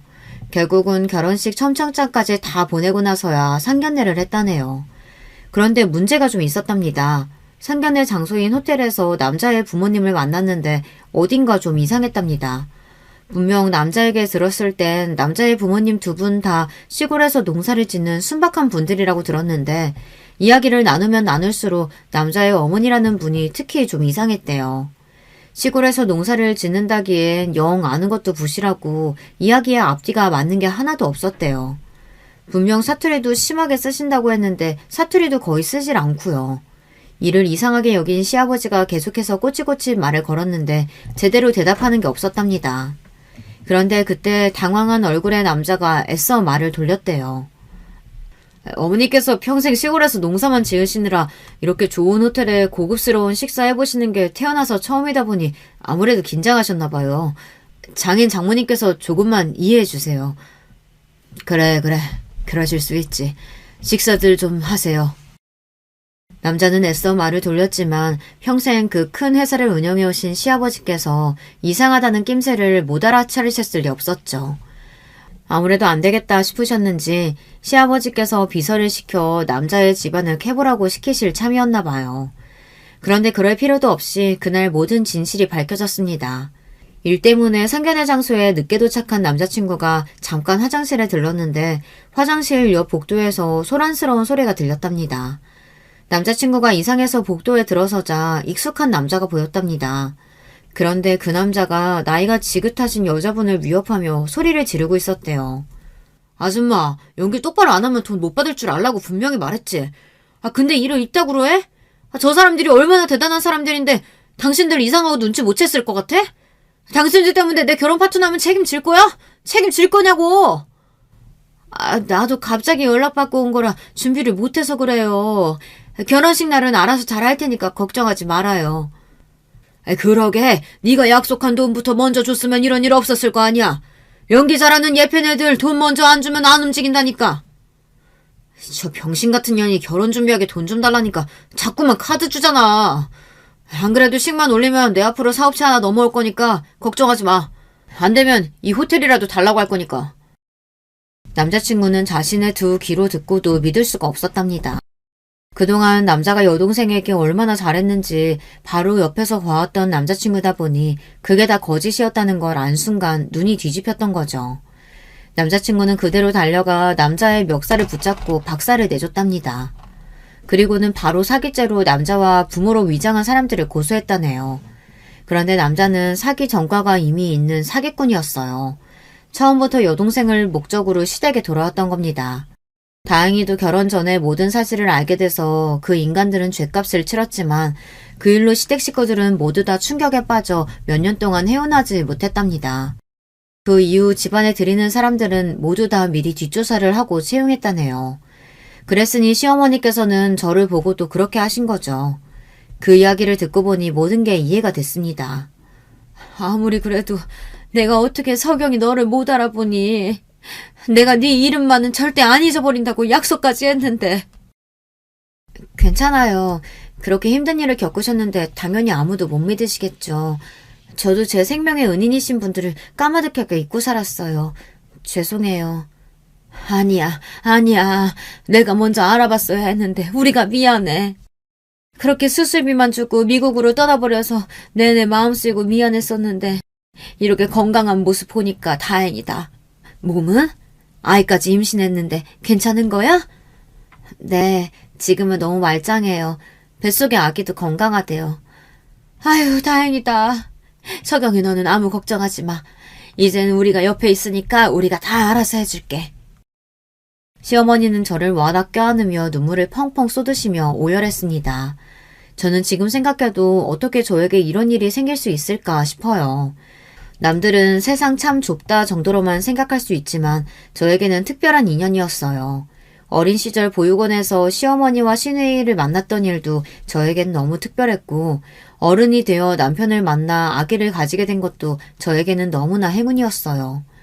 저는 겉으론 항상 밝은 척 긍정적인 척하며 살았지만 사실 어린 시절부터 내내 고아에다 선천적으로 병까지 가지고 태어난 제가 참 재수도 없는 애라고 생각하며 살았습니다. 그래서 난 뭘 해도 외롭고 별 볼 일 없는 애로 살다가 아무도 모르게 이 세상에서 사라지게 될 거라고 여겼어요. 그런데 제가 잘못 생각해도 너무 잘못 생각한 거였더군요. 제 인생은 전혀 나쁘지 않았다는 겁니다. 저는 현재 저를 쏙 닮은 딸아이를 출산하고 조리원에 있습니다. 청담동에서 제일 유명한 조리원에 있어요. 저는 괜찮다고 했는데도 시어머니께서 아이 낳고 조리하는 게 제일 중요하다고 하셔서 못 이기는 척 들어왔어요. 그런데 너무 좋네요. 지금까지 살면서 이렇게 아무 생각도 안 하고 쉬면서 호강해 본 적이 있었나 싶어요. 가만히 누워있다가도 내가 이렇게 누워있는 게 맞나 불안하기도 하지만 그럴 때마다 시댁 식구들이 저에게 많은 위로와 격려를 해줍니다. 더군다나 제가 유기견 봉사에 관심이 있다는 걸 아시곤 시아버지께서 회사 내에 팀을 꾸려 기업 내에서 봉사할 기회를 만들어주셨어요. 제가 이런 특혜를 받아도 되는 건가 항상 고민이 돼요. 하지만 그럴 때마다 시어머니는 제 손을 꼭 잡아주십니다. 배려와 선의도 계속 받아봐야 익숙해지는 거야. 앞으로 석영이 너도 우리 집 식구니까 우리가 가진 거 누리는 거 다 네 거야. 그러니까 부담 갖지 말고 익숙해지렴. 저는 180도 달라진 제 인생을 즐기려고 노력하고 있습니다. 언제 또 저에게 시련이 닥칠지 모르지만 저는 겁나지 않아요. 이제는 제 곁에도 저를 아끼고 보살펴주는 가족이 생겼으니까요. 지금까지 저의 인생 이야기 들어주셔서 감사합니다. 여러분에게도 저처럼 뜻깊은 인연이 닿으시길 바랄게요. 여러분, 두 번째 사연 시작하기 전에 좋아요, 구독 꼭 눌러주실 거죠? 그럼 두 번째 사연 바로 시작합니다. 안녕하세요. 저는 10개월 만에 이혼을 하게 된 30대 프리랜서입니다. 연애를 8년이나 하고 결혼을 했어요. 전 남편인 이호철과 만난 것은 직장에서였어요. 저는 대학 졸업 이후 작은 공방을 시작했어요. 그때 거래처 중 한 사람과 친하게 지냈는데 그 사람이 괜찮은 남자가 있다고 소개시켜주더라고요. 그게 오빠였죠. 처음 만났을 때 인상은 사람이 되게 둥글둥글하다는 것이었어요. 물론 외모가 그렇다는 것은 아니었어요. 말투나 행동, 특히 웃는 모습이 그랬어요. 뭔가 사람 좋아 보이는 웃음 있잖아요. 처음 만나는데 경계심을 확 낮추는 웃음. 그래서 그날 처음 만나는 자리였음에도 불구하고 한참 얘기를 하면서 시간을 보냈어요. 진짜 무슨 시간이 이렇게 빨리 흐르지 싶었다니까요. 그 뒤로도 몇 번 더 데이트 신청을 받아서 만났는데 생각보다 괜찮은 사람이라는 인상을 받았어요. 그래서 사귀어달라는 고백에 단번에 오케이 했죠. 사실 그때만 하더라도 결혼을 상대로는 생각한 적이 없어요. 결혼에 큰 의미를 두는 편도 아니고 결혼을 너무 하고 싶다고 생각하는 사람은 더더욱 아니었거든요. 그냥 오빠와 만나서 얘기하고 밥 먹고 영화 보고 여행 다니고 이런 순간들이 좋았어요. 한 해, 두 해, 시간이 지나가면서 중간에 싸우기도 많이 싸웠지만 그만큼 추억도 많이 쌓였죠. 사귄 기간이 5년째 접어들기 시작하니까 자연스럽게 결혼에 대해 생각하게 되더라고요. 내가 결혼을 한다면 이 사람이랑 하는 걸까? 이 사람이랑 결혼을 하면 어떨까? 하고 말이죠. 연애 7년차가 되면서 우리는 진지하게 결혼 얘기를 시작했어요. 상견례부터 시작해서 정말 준비해야 할 것들이 넘쳐나더라고요. 예식장 예약에 웨딩 촬영까지 체크해야 할 것들이 많아서 정신없었죠. 그런데 청첩장을 결정하기 위해 만난 자리에서 갑자기 오빠가 결혼을 좀 미룰 수 없겠냐고 하더라고요. 사실 영미가 이혼을 했어. 그래서 좀 집안 분위기도 그래. 영미 상황도 말이 아니고 그 와중에 내가 결혼한다고 하는 게 과연 맞을까 싶어서. 영미는 오빠의 하나뿐인 여동생으로 저와 동갑입니다. 1년 전에 결혼을 했는데 너무 행복하다고 제게 빨리 결혼을 하라고 했던 것이 지난달이었어요. 저는 이게 무슨 일인가 싶었죠. 이렇게 갑자기? 얼마 전에 만났을 때만 해도 전혀 그런 내색 없었는데? 그 새끼가... 또 생각하니까 빡치네. 하여튼 그놈이 갑자기 애를 데리고 와서는 자기 애라고 하더래. 그래서 자기 호적에 올려야 된다고. 뭐? 그 무슨 말도 안 되는 소리야. 애라니? 거기다 그의 친엄마라는 사람이 나타나서는 자기 애 못 준다고 행패를 부렸다나 봐. 저는 가슴이 철렁 내려앉는 기분이 들었어요. 다른 가족들에게 아직 얘기하진 않았지만 아가씨 뱃속에는 새 생명이 자리하고 있었거든요. 지난달 만났던 것도 혼자서는 산부인과에 갈 자신이 없다고 함께 가달라고 해서 부탁해서 만난 자리였거든요. 그래서 아가씨는 좀 어때? 많이 놀라셨대? 그게 문제가 아니었어. 너 영미 임신한 거 알고 있었어? 저는 역시나 문제가 됐구나 싶었죠. 저는 대답 대신 고개를 끄덕이며 오빠의 눈을 피했어요. 오빠는 그런 얘기를 왜 숨겼냐고 펄쩍 뛰더군요. 저는 아가씨가 좀 더 안정이 되면 얘기를 한다고 했다고 해서 입을 다물고 있을 뿐이었거든요. 오빠는 아무리 그래도 그렇게 중요한 걸 어떻게 비밀로 하냐고 화를 냈어요. 저는 미안하다는 말 외에는 할 말이 없었죠. 둘 다 무슨 생각을 하는 건지. 그래, 너도 짐작했겠지만 유산했어. 그 때문에 가족들도 모두 알아버렸고 문제는 영미가 방에서 나오질 않아. 뭐라고? 많이 심각해? 심리상담은 알아봤어? 뭐야, 심리상담이라니. 너 지금 우리 영미 정신병자 취급하는 거야? 아니, 그런 의미가 아니라 지금 상처받고 힘든 사람은 아가씨잖아. 심리상담 받아보면 마음 정리하는데 도움이 되지 않을까 해서 하는 말이야. 정신병자라니. 그리고 요즘 심리상담 받는 사람들이 얼마나 많은데 그렇게 말해. 저는 자기 동생을 어떻게 정신병자 취급을 하고 말하느냐고 소리치는 오빠가 당황스러웠지만 그냥 넘어가서는 안 되겠다는 생각이 들었어요. 사실 제 사촌 언니가 회사의 직장 상사의 갑질 때문에 회사를 그만뒀거든요. 그리고 공방 일을 도와서 함께하는 중이에요. 물론 언니도 그 일로 너무 상처를 받아서 공황장애가 생길 정도였는데 제가 심리상담에 데리고 다니면서 많이 좋아졌거든요. 그래서 심리상담이라는 것이 얼마나 중요한지 너무 잘 알고 있었기에 오빠에게도 열심히 설명을 했죠. 오빠는 제가 더 언성을 높이며 정색을 하자 헛기침을 하면서 그런 것인지 몰랐다고 하더라고요. 저는 언니가 상담을 받고 있는 것을 알려주면서 아가씨에게 해서는 안 될 말 같은 것들을 정리해서 오빠에게 보내줬어요. 저희의 결혼은 그렇게 뒤로 밀렸어요. 저는 불만 같은 거 하나도 없었죠. 당연히 아가씨의 정신건강 쪽이 더 중요했으니까요. 저희는 해가 바뀌고 나서야 결혼식을 올릴 수 있었어요. 결혼식은 가족들과 친지분들 그리고 정말 친한 친구 몇 명만을 모시고 진행됐어요. 오빠가 굳이 크게 할 필요가 있겠냐고 했고 저 역시도 공감하는 부분이었죠. 문제는 신혼여행을 다녀오자마자 터졌죠. 제가 그렇게 말했는데도 불구하고 시댁 어른들이고 오빠고 아가씨를 그대로 방치했더라고요. 아니, 내가 그렇게 말했는데 아가씨를 그냥 두면 어떡해. 한두 살 애도 아니고 말했어. 상담 받아보라고. 그럼 내가 데리고 병원을 가야 돼? 아니, 오빠 여동생이잖아. 그것도 못해? 그러다 소문이라도 나면. 저는 어이가 없어서 숨이 턱하고 막혔어요. 사실 연애하면서도 다른 사람의 시선을 중요시한다고 생각했지만 가족의 문제에까지 그런 반응이 돌아올 것이라고는 기대하지 못했거든요. 오빠는 어느 쪽이 더 중요한 거야? 아가씨야? 아니면 소문이야? 내가 하는 일이 영업인데 평판 소문만큼 무서운 게 있는 줄 알아? 저는 아무리 그래도 어떻게 그냥 둘 수 있느냐고 너무 실망스럽다고 화를 냈어요. 당연히 오빠는 저의 그런 반응을 조금도 이해하지 못했죠. 모처럼 언성을 높여가며 싸웠어요. 오빠와 대판 크게 싸우고 나서 저는 아가씨에게 연락을 취해서 만나자고 했어요. 물론 나오고 싶지 않아 했지만 제가 부탁이라고 했더니 마지못해 나왔죠. 저는 아가씨가 좋아하던 레스토랑으로 데리고 갔어요. 식사를 하면서 이런저런 얘기를 했죠. 당연히 제가 더 말을 많이 하게 되더라고요. 후식이 나오면서 저는 아가씨의 손을 잡으면서 말했어요. 아가씨, 난 언제든 어떤 상황이든 좋아요.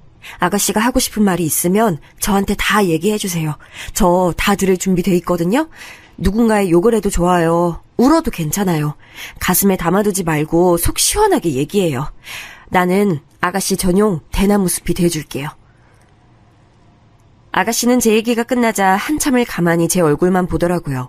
저 역시 시선을 피하지 않고 마주봤죠. 그렇게 제 얼굴을 보던 아가씨는 잡힌 손을 꼼지락거리더니 미세하게 고개를 끄덕였어요. 저는 그것만 기억하면 충분하다고 말하고 혹시나 도움이 필요하거든 함께 가겠다고 말하며 명함을 내밀었어요.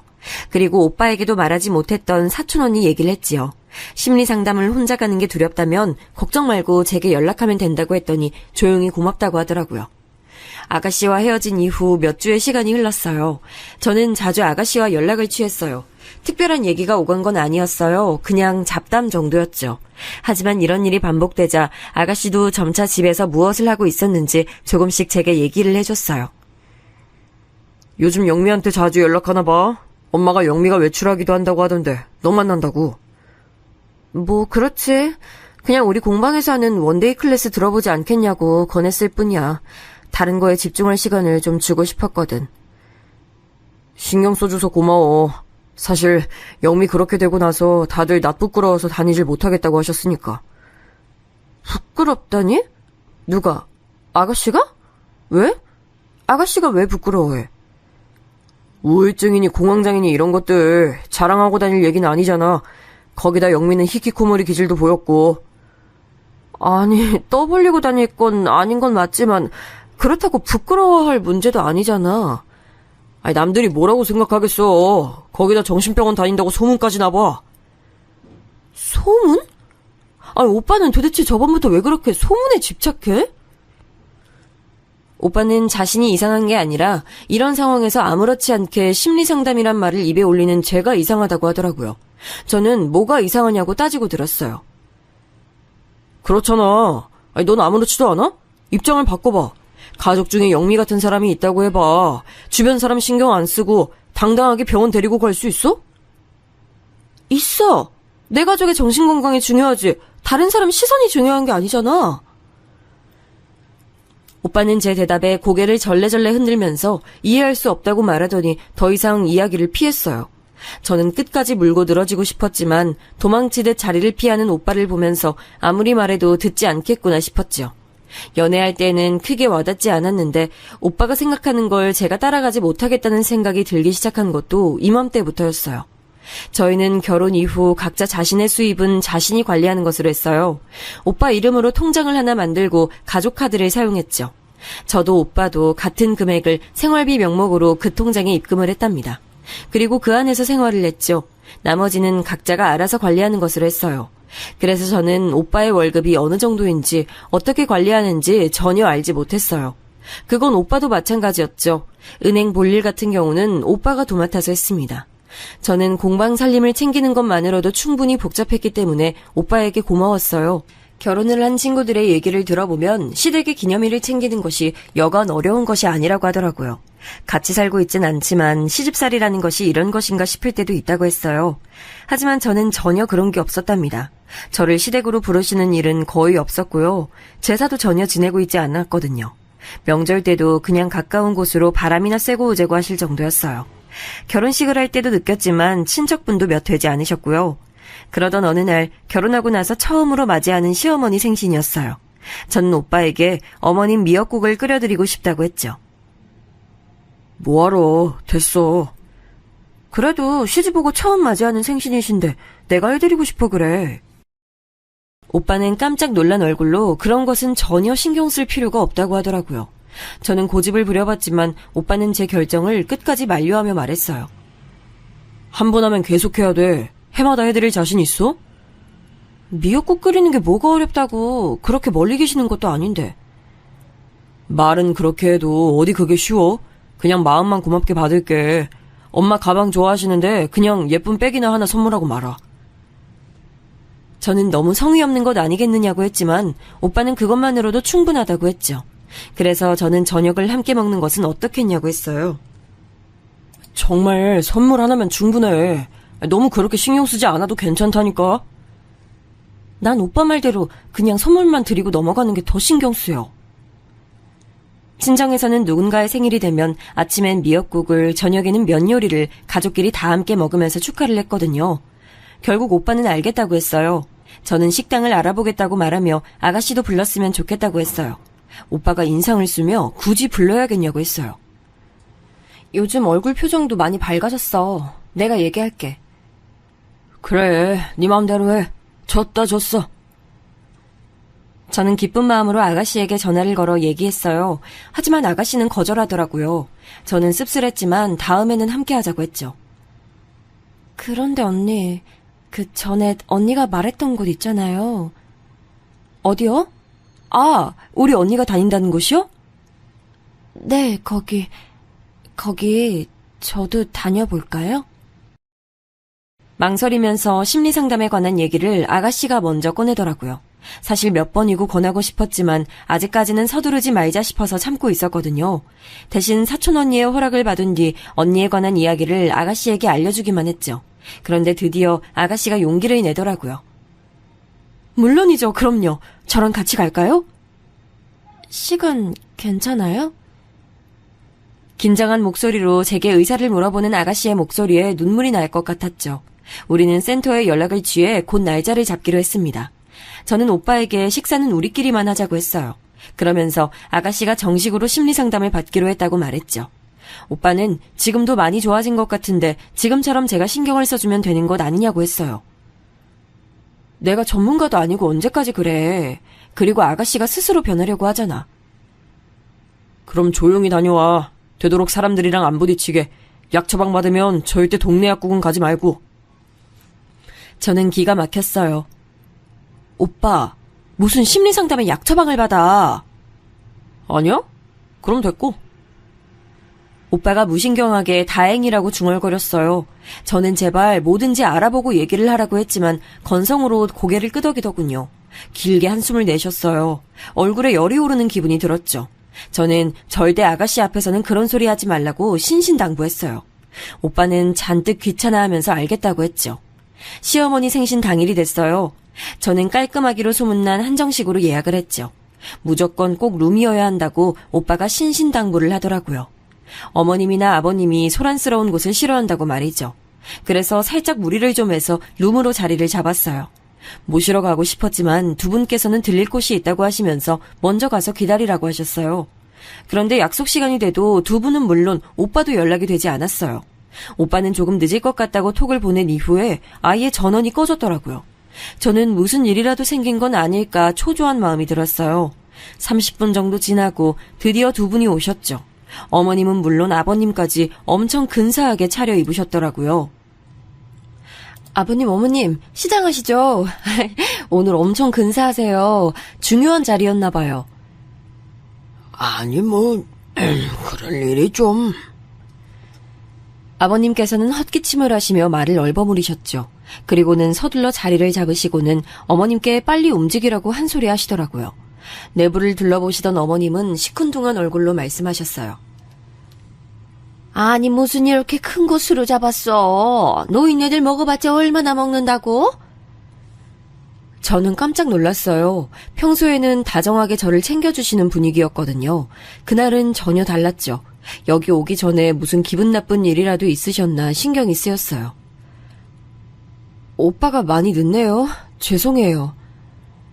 남자가 밖에 일하면 다 그렇지. 됐다. 우리끼리 시작하자.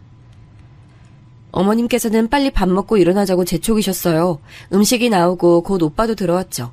저는 왜 이렇게 늦었냐고 물었지만 오빠는 회사 일이 늦게 끝났다고 하더군요. 저는 식사 시간 동안 두 분이 평소 즐겨 드시던 음식을 권했지만 입맛이 없다고 하시면서 도통 드시질 못했어요. 속이 많이 불편하세요? 소화제라도 좀 사올까요? 일 없다. 그냥 빨리 먹고 일어나자. 어머님께서는 아버님께 다 먹었으면 일어나자고 하셨어요. 솔직히 기분이 좋지는 않았어요. 저 나름 신경 써서 준비했는데 시큰둥한 반응만 보이시니 기운이 빠졌죠. 저는 서두르시는 어머님께 생신 선물을 내밀었어요. 이전에 갖고 싶어 하시던 가방이었죠. 그런데 어머님께서는 딱히 기뻐하시는 눈치가 아니시더라고요. 뭐 쓸만은 하구나. 어머님 반응에 제 얼굴이 화끈거리기 시작했죠. 식당을 나서는데 오빠가 먼저 들어가라고 하더군요. 시부모님을 모셔다 드리고 오겠다고 하면서요. 저는 아무런 대꾸도 할 수 없었습니다. 불편한 마음을 가득 안고 혼자 돌아와야 했죠. 그 일이 있은 뒤로 저와 오빠 사이는 냉랭한 기운이 돌았어요. 오빠는 제가 벌일 일이면서 왜 기분이 상했는지 모르겠다고 했고 저는 그런 오빠에게 실망했죠. 그런 분위기가 조금은 누그러진 것은 오빠의 승진 소식 덕분이었어요. 회사 동기들 중에서도 빠른 편이라고 했죠. 오빠도 엄청 기분이 좋은 모양이더라고요. 오빠 그럼 승진턱 우리 집에서 할까? 결혼할 때 회사 사람들 하나도 안 불렀잖아. 요즘 누가 그런 거래. 됐어, 내가 알아서 할게. 그래도 동기들 중에서 오빠가 빠른 편이라며 그냥 넘어가는 건 아닌 것 같아. 내가 알아서 한다니까. 그냥 모른 척하고 있어. 저는 섭섭한 나머지 언성을 높이고 말았어요. 간만에 좋아진 분위기가 다시 얼어붙었죠. 오빠는 부드러운 목소리로 저를 달래듯이 말했어요. 너 바쁜 거 내가 다 아는데 어떻게 그래. 나 너 힘든 거 싫어. 응? 저는 못 이기는 척 알겠다고 했죠. 하지만 이대로 넘어가기는 좀 마음에 걸렸어요. 남편 승진턱을 해보신 분들이 있는지 모르겠지만 인터넷에 찾아보니 엄청 다양하게 있더라고요. 연예인들만 받는다고 생각했는데 커피차를 직장에 넣어주는 경우도 많더라고요.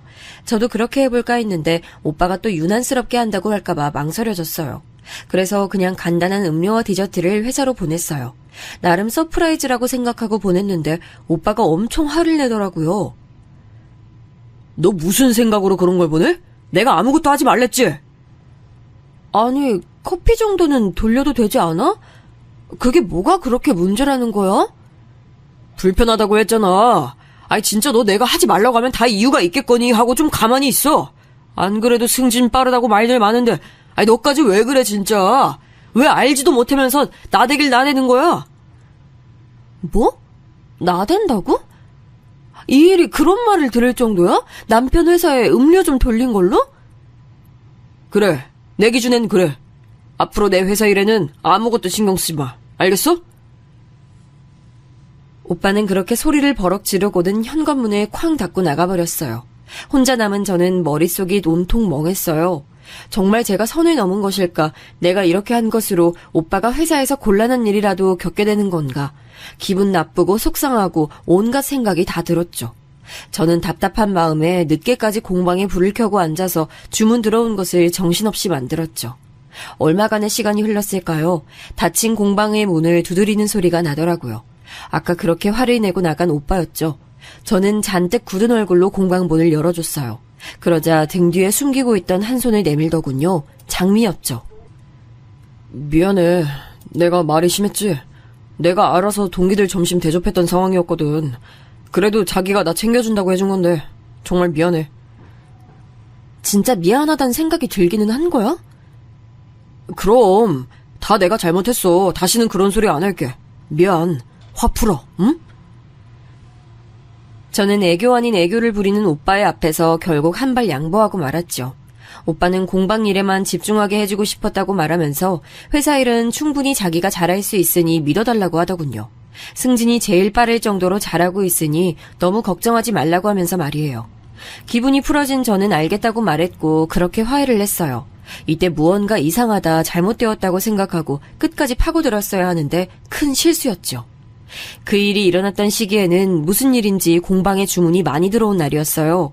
집으로 가지고 와서 할 수 없을 정도라 늦은 시간까지 공방에 불이 켜져 있었죠. 저희 공방에서는 온라인 수업도 진행했는데 대부분은 오전 시간대를 많이 이용하셨어요. 그런데 그날은 무슨 동아리 모임이라고 하면서 5명이 저녁 시간을 신청하더군요. 저는 어차피 공방에서 지내야 하는데 괜찮겠다 싶어서 진행을 했어요. 한창 수업을 하는데 친구에게서 전화가 왔어요. 저는 강의가 끝나면 연락하겠다고 했지만 친구는 급한 일이라고 하더군요. 저는 잠깐 쉬는 시간에 갖자고 말하고는 친구의 전화를 받았어요. 나 지금 온라인 강의 중이야. 이제 30분이면 끝나는데 뭐가 그렇게 급한 거야? 뭐? 강의? 너 오늘 너희 남편 회사 창립 기념일이라서 우리 호텔에서 파티하는 것도 몰랐어? 저는 처음 듣는 얘기에 깜짝 놀랐어요. 창립 기념 파티? 그런 얘기 없었는데? 부부 동반으로 다들 참석해서 한창이야. 아니, 난 또 너희 남편은 아예 참석을 안 하나 보다 했는데 어떤 여자랑 같이 들어오잖아. 내 담당이 아니라서 회장 안에까지 들어간 건 아닌데 너희 남편 확실해. 네가 저번에 보여준 결혼사진에서 본 사람이랑 똑같던데? 회사 이름이 뭔데? 친구는 회사 이름을 말하면서 맞지 않느냐고 하더군요. 가슴이 철렁했죠. 너 무슨 일이 그렇게 바빠서 이런 중요한 자리에 내조도 안 하고 그래. 아이, 그리고 너희 남편도 그렇다. 아무리 네가 바빠도 그렇지 다른 여자랑 이런 날에 나타나면 어쩌자는 거야. 정말 다른 여자랑 들어왔어? 어떤 여잔데? 모르지 그건. 그냥 나도 회장에 들어가는 모습만 봤어. 아이, 잠깐만. 내가 혹시 또 만나게 되면 사진 보내줄게. 친구와 전화를 마치고 머릿속은 복잡했어요. 제가 최근 바빴다고는 하지만 오빠가 그런 중요한 자리가 있다고 말만 했으면 충분히 일정을 조정할 수 있었거든요. 저는 급하게 강의를 마무리하고 집으로 달려갔어요. 보드에는 오는 일정에 대해서 아무것도 적혀있지 않았죠. 그저 오빠가 저녁은 먹고 들어오겠다고 아침에 남겨둔 글자뿐이었어요. 저는 초조하게 연락을 기다렸어요. 얼마의 시간이 지났을까 친구에게서 사진이 몇 장 전송됐어요. 파티가 끝났다고 하면서 오빠와 처음 보는 여자가 다정하게 나서는 모습이 찍혀 있었죠. 네, 확실하게 오빠였습니다. 저는 떨리는 손을 부여잡고 친구에게 사정을 알아보겠다고 하고는 아무에게도 말하지 말아달라고 했어요. 1시간 정도 흘렀을까 오빠가 집으로 들어왔어요. 사진에서 봤던 멋진 차림은 어디 가고 아침에 나갔던 옷 그대로였죠. 저는 저녁은 어떻게 해결했냐고 물었어요. 오빠는 야근하면서 편의점 도시락을 먹었다고 하더군요. 얼굴색 하나 바뀌지 않고 천연덕스럽게 말이에요. 심지어 편의점 도시락이 별로라서 반도 못 먹었다고 하면서 라면이라도 먹어야겠다고 했어요. 오빠가 씻고 나올 때까지는 저는 불뚝불뚝 솟아오르려는 감정을 최대한 억눌렀어요. 지금의 제 기분을 그대로 터뜨려서는 안 된다는 생각이 들었죠. 라면을 끓인다고 물을 받는 오빠의 등 뒤로 저는 천천히 입을 열었어요. 회사에서 야근? 오늘 창립기념일인데 야근을 했어? 가스불을 켜려던 오빠가 움찔하는 게 보였어요. 오빠는 무슨 야근을 호텔 홀에서 했나 봐. 거기서 편의점 도시락을 줬어? 무슨 소리야 갑자기? 저는 오빠에게 사진을 보여줬어요. 오빠의 눈이 엄청 커지면서 사진과 저를 번갈아 봤죠. 설명해봐. 부부 동반으로 모이기로 했다는 오늘의 그 행사장에 왜 오빠는 얼굴도 모르는 여자랑 들어갔는지. 나한텐 한마디도 하지 않았으면서 창립기념일 파티가 있다는 말 왜 안 했어? 오빠 승진한 이후로 그런 일이 있을 수 있다는 정도는 나도 알고 있었어. 그런데 왜 나한텐 말 안 했어? 너 많이 바빴잖아. 그래서 그랬지. 아무리 바빴어도 오빠가 말했으면 일정 다 조정했어. 별거 아니야. 그냥 임원들이랑 특정 직급 이상의 사람들끼리 모여서 축하한 자리였어. 그런 자리가 어떻게 아무것도 아니야? 나 배려해서 그랬다고 말하지 마. 그건 배려가 아니라 무시였어. 오빠는 공방일에 정신없는 제게 그런 부담까지 주고 싶지 않았다고 했어요. 저는 그런 부분이 오히려 더 화가 났죠. 저는 함께 등장한 여자에 대해서도 물었어요. 누구야 이 사람은? 누군데 이런 자리에 함께 등장한 건데? 동기야. 우리 동기 중에서 제일 나이가 어린데 아직 결혼을 못했어. 그래서 혼자 오기 어색하다고 그럼 같이 가자 뭐 이렇게 된 거야. 오빠는 동기일 뿐이라고 말하더군요. 저는 정말 이 말을 믿어야 하는 걸까 싶었어요. 하지만 오빠는 당장 전화라도 연결시켜줄 수 있다고 말했어요. 혹시나 자기가 외도한다고 의심이 된다면 동기들한테 다 연락해서 확인시켜주겠다고 말이죠. 자기가 원하면 확인시켜줄게. 날 의심하는 마음이 그걸로 해결된다면 까짓 거 뭐가 어렵겠어. 정말이지? 그냥 동기인 거. 아, 그럼 진짜야. 난 그냥 자기 힘든 모습 보기 싫어서 그냥 혼자 조용히 움직였어. 미안해. 저는 앞으로 이런 일이 있으면 절대 숨기지 말아달라고 당부했어요. 오빠는 미안하다고 거듭 사과를 하면서 어떻게 알았냐고 물었어요. 저는 호텔에 친구가 일하고 있다고 했죠. 결혼식에 오기로 했는데 출장 때문에 오지를 못해서 사진만 보냈다고요. 오빠는 떨떠름한 얼굴을 잠깐 하더니 금방 얼굴을 바꾸더군요. 앞으론 절대 이런 일이 없을 것이라고 약속하면서요. 그날 일은 그렇게 넘어갔지만 저는 마음 한구석이 계속 찝찝했어요. 뭐라고 콕 찍어서 말할 순 없지만 시원하게 해결된 게 아무것도 없는 그런 기분이었죠. 그러던 어느 날 저는 아가씨의 심리 상담이 끝나기를 기다리고 있었어요. 마치고 공방에서 만들던 작품을 마무리하기로 했거든요. 평소보다도 많이 밝은 얼굴로 나온 아가씨는 맛있는 샌드위치를 사서 가자고 할 정도로 기분이 좋아 보였어요. 공방으로 들어온 우리는 오랫동안 공들여서 만들던 것을 마무리했어요.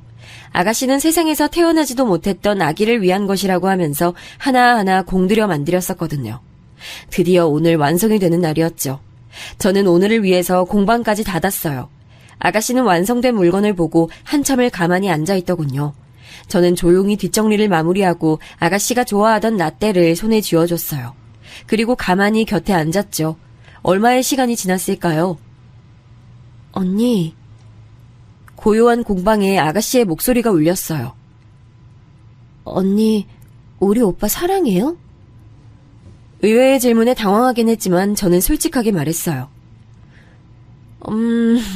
연애를 8년이나 해서 그런가? 초기처럼 두근거리는 기분은 없는 게 사실이에요. 하지만 그때와는 다른 의미로 사랑하고 있죠. 오빠는 아니에요, 분명. 저는 단호한 아가씨의 말에 잠깐 숨을 멈췄어요. 아가씨는 천천히 고개를 돌리더니 저를 바라보며 말했어요. 오빠는 좋은 사람 아니에요. 그러니까 이제 그만하고 도망가요. 더 있다간 언니가 상처받을 거예요. 아가씨, 갑자기 그게 무슨 말이에요? 도망을 가라니요. 정말이에요. 엄마, 아빠, 오빠 다 한 통속이에요. 영문을 알 수 없는 얘기를 하는 아가씨를 보면서 제 마음도 급해지기 시작했어요. 저는 그렇게 해서는 안 된다고 알고 있었지만 아가씨의 양팔을 붙들고 무슨 일인지 다 얘기를 하라고 다그치게 됐죠. 아가씨는 예상과는 다르게 침착했어요. 자신의 팔을 붙들고 있는 제 손을 떼어내더니 제게 사진 하나를 보여주더군요. 이게 무슨... 웨딩 촬영을 한 사진이었어요. 그 속에 환하게 웃고 있는 남자는 오빠였고 여자는 창립기념일에 함께 갔다던 사람이었죠. 아가씨는 사진을 넘겨보라고 하더군요. 저는 떨리는 손으로 옆으로 넘겼어요. 아주 달달한 웨딩 사진이 연속으로 이어졌죠. 그리고 그 중에는 시부모님과 함께 찍은 사진도 있었어요. 저는 망치로 세게 머리를 맞은 기분이었어요. 아가씨는 안타까운 눈빛을 하면서 차근차근 얘기를 시작했어요. 회사 이사님 딸이래요. 승진한 것도 그 여자랑 결혼이 내정되었기 때문이었어요. 언니랑 결혼한 이유는 별거 없었어요. 나나 우리 엄마 아빠한테 잘하니까 그게 마음에 들었대요. 지금 그게 말이 된다고? 내가 말했잖아요. 인간이 아니라고. 아빠도 엄마도 오빠도. 세 사람은 내가 좋아질 때까지만 결혼생활 유지하는 것으로 자기들끼리 얘기 끝났어요. 언니는 한 번도 이상하다는 생각 못했어요? 우리 집에 오지도 못하게 하는데? 물론 이상하게 생각은 했죠. 하지만 워낙 어른들께서 강경하게 나오시니 저는 가풍이 그렇다고만 생각을 했을 뿐이었어요. 저는 눈앞이 깜깜했어요. 내가 심리상담 받겠다고 한 이유, 오빠가 결혼 날짜를 잡았다는 얘기를 들었기 때문이에요. 이대로 가다간 언니 계속 이용만 당하겠다 싶어서. 아가씨, 그럼 아가씨는 언제부터 알고 있었어요? 심리상담 얘기한 날부터요. 그런데 어떻게 계속 숨길 수가 있어요? 내가 아가씨한테 어떻게 했는데? 저는 벌떡 일어나 소리를 질렀어요. 오빠에 대한 배신감만큼이나 아가씨에 대한 배신감도 컸죠. 아가씨는 방금 완성한 것을 품에 소중히 안고서는 일어나며 말했어요. 내 마음이 지옥이었어요. 그래서 언니에게 의지하고 싶었어요. 이 지옥에서 벗어나고 싶었죠. 그래서 다른 건 생각하고 싶지 않았어요. 그런데 문득 그런 생각이 들더라고요. 내가 언니를 지옥으로 끌고 들어가고 있는 중이라는 생각. 아가씨! 미안해요. 늦게 말해서. 저는 울컥한 마음에 아가씨를 끌어안고 큰 소리로 울음을 터뜨렸어요. 우리는 그렇게 한참을 울었죠. 온몸에 수분이 다 빠져나갈 정도로 말이에요. 그렇게 울고 나니 오히려 머릿속이 시원해졌어요. 아가씨는 이 길로 집을 나가서 지방으로 내려간다고 하더군요. 그래서 아침에 나올 때 이미 짐가방을 택배로 보냈다고요. 저는 어디로 가든 꼭 연락하라고 하고는 집으로 갔어요. 물론 가는 길에 가족관계 증명서를 떼보았죠. 정말 가관이더군요. 우리는 아예 혼인신고조차도 되어 있지 않았어요. 어떻게 그럴 수 있냐고 생각하실지 모르지만 혼인신고는 오빠가 혼자서 하러 가겠다고 했었거든요. 당시 아가씨와 함께 시간을 보내고 있어서 그렇게 하라고 했고요. 건강보험료도 각자 일이 있다 보니 하나로 합치지 않았고 은행 업무 역시 앞에서 말했듯이 모두 오빠가 담당했으니 제가 가족관계 증명서를 볼 일이 어디 있었겠어요. 저는 짐을 급하게 챙겨 친정으로 갔어요. 그리고 모든 일을 사실대로 말했죠. 가족들은 펄쩍 뛰며 무슨 그런 일이 있을 수 있냐고 하셨지만 다 사실이었죠. 저녁에 저를 찾는 오빠의 연락이 왔지만 저는 받지 않았어요. 챙겨온 짐을 하나씩 풀면서 저는 오빠와 함께 했던 것들을 하나씩 상자에 담았어요. 절대 이대로 넘어갈 생각이 없었거든요. 다음날 저는 변호사를 찾아갔어요. 혼인신고를 한 것으로 알았지만 사실 결과로만 보면 저는 사실혼 상태의 동거녀일 뿐이니 법적으로 처벌할 수 있는 범위가 어디까지인지도 알아야 했죠. 사촌 오빠가 변호사였거든요. 민사든 형사든 오빠를 올가맬 수 있는 것은 무엇이든 좋았어요. 사촌 오빠는 이를 갈면서 전적으로 자신을 믿고 맡겨달라고 했죠. 변호사 사무실을 나온 저는 오빠의 직장으로 찾아갔어요. 1층 로비에서 오빠를 찾아왔다고 말하자 헐레벌떡 그가 달려오더군요. 그는 하얗게 질린 얼굴로 제 팔을 잡아 끌었어요. 어디서 그런 힘이 나왔는지 모르겠지만 저는 그의 팔을 뿌리쳤죠. 그저 큰 소리도 못 내고 속삭이듯 말했어요. 어제 어디 갔었어? 아니, 도대체 무슨 일로 회사까지 오는 거야? 내가 여기 오지 말랬잖아. 저는 오빠 보란 듯이 큰 소리로 외쳤어요. 아내가 남편이라는 곳에도 못 와? 제 목소리가 로비에 울렸어요. 사람들이 하나둘 저를 바라보더군요. 오빠는 허둥대며 제 입을 막았어요. 교양 없이 왜 그래? 나가자. 나가서 얘기하자고. 저는 그런 오빠를 밀치며 외쳤어요. 교양? 그래! 넌 교양이 얼마나 넘쳐서 나랑 결혼하고도 혼인신고도 안 했니? 무슨 헛소리야! 여기가 어디라고 그런 얘기를 해? 당장 나가자니까! 왜? 내가 없는 소리 했어? 너랑 8년을 만났어. 한 집에서 15개월을 살았고 나는 너랑 가족인 줄 알았는데 아니더라? 저는 가족관계 증명서를 오빠 얼굴에 던졌어요. 오빠는 주위 눈치를 보면서 당황해 어쩔 줄 몰라 하더군요. 사람들이 우리 주변으로 몰려들기 시작했어요. 저는 어제 뽑아둔 사진을 주변에 뿌렸어요. 오빠가 허둥거리며 사진을 줍는데 일부 사람들이 눈치를 보며 슬쩍 주워들더군요. 제가 뿌린 사진은 우리의 웨딩 사진과 지난 10여 개월 동안 함께했던 사진들이었어요. 오빠는 화를 내며 다른 사람들이 쥐고 있던 사진을 낚아챘어요. 제주도 좋아. 나랑 웨딩 사진 찍고 얼마 전에 또 찍었더라? 여자는 누구니? 여기 이사 딸이라던데. 그 여잔 내가 누군지 알아? 아니, 너 이러고 살았던 거 알고는 있대? 조용히 못해? 소설 써? 무슨 정신 나간 소리야? 정신이 나간 건 너지? 오빠는 무서운 얼굴을 하고는 제 팔목을 세게 비틀어 쥐었어요. 아픔에 소리를 질렀지만 그 사람 귀에는 전혀 들리지 않는 것 같았죠. 그때였어요. 어디서 나왔는지 오빠 앞을 한 여자가 막아서더군요. 웨딩 사진을 찍었다는 그 여자였어요. 이게 다 무슨 일이야? 오빠는 당황하며 입을 뻐끔거리기만 했죠. 저는 급하게 그녀에게 말했어요. 내가 이 남자랑 결혼해서 15개월 살았어요. 이 자식한테 속아서 혼인신고가 안 되어 있다는 걸 어제 알았지만 이 남자 내 남편이었어요, 어제까지. 그 여자는 한쪽 눈썹을 올리더니 오빠를 지나쳐 제게 다가왔어요. 오빠가 뭐라고 말을 하려고 했지만 깔끔하게 무시하더군요. 그녀는 제게 무슨 근거로 그런 말을 하냐고 물었어요. 저는 프린트 사진을 내밀었죠.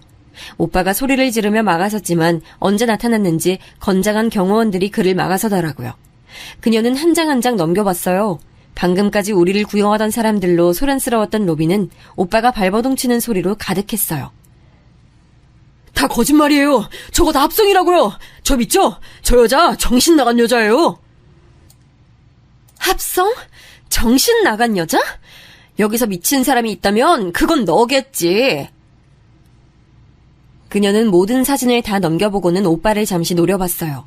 그리고는 명함 한 장을 꺼내어 제 손에 쥐어줬어요. 저는 침만 꼴딱 넘기며 그녀를 바라봤죠.